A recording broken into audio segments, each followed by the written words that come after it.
بشي أوغسه بالكودة أساسكي بلهم باللابدة باري خير بالصدعة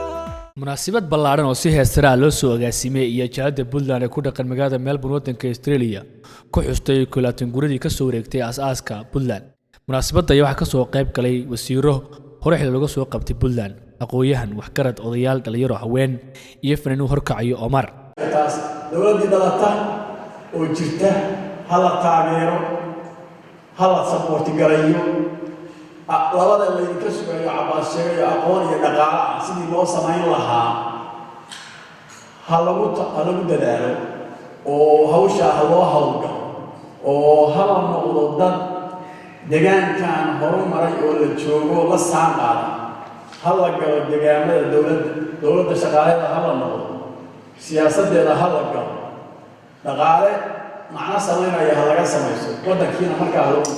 arrinta kale oo rabno inaan ku amaano Puntland waxa ka mid ah tallaabo fiican bay Soomaalida u balaareen oo ah xukunkii dhexe haddii lagu dagaalamay nin walba booskaaga soo habayso runtiina waxaa mudan in la xuso waa laga faa'iidaystay Jubbaland baa dhalatay Koonfur Galbeed baa dhalatay Galmudug baa dhalatay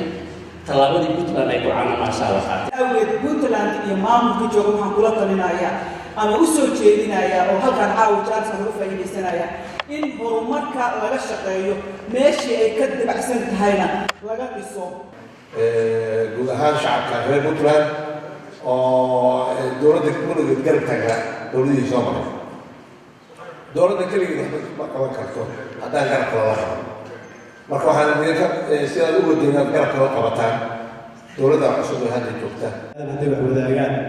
waxaa dhacday in caqabado gurubka soo baxaan ama isfaham darro waxaan oran karaa marka reer Puntland isku tanaasulka ayay ku kasbadeen inay intaasoo soo nabad iyo barwaaqo ku noolaadaan wax badan ay u faa'iideeyaan ummadda Soomaaliyeed meel walba ay joogaan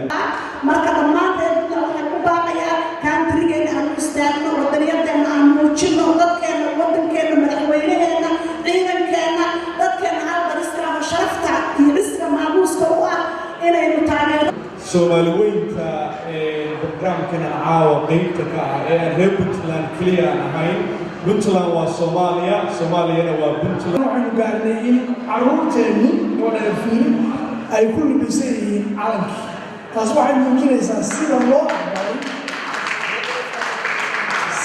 aqbalay ururkii jiritaankiisii magaca Puntland calankeena annaga haddii Puntland nahay aad baan u qareynaa inay Puntland ay tahay hooyada federaalka laba mar oo Jubbaland ay dhibaato ka dhacday asaaskeedii hore iyo doorashadii labaad ee dhacaysa inta waxa u soo gudbay waxa weeye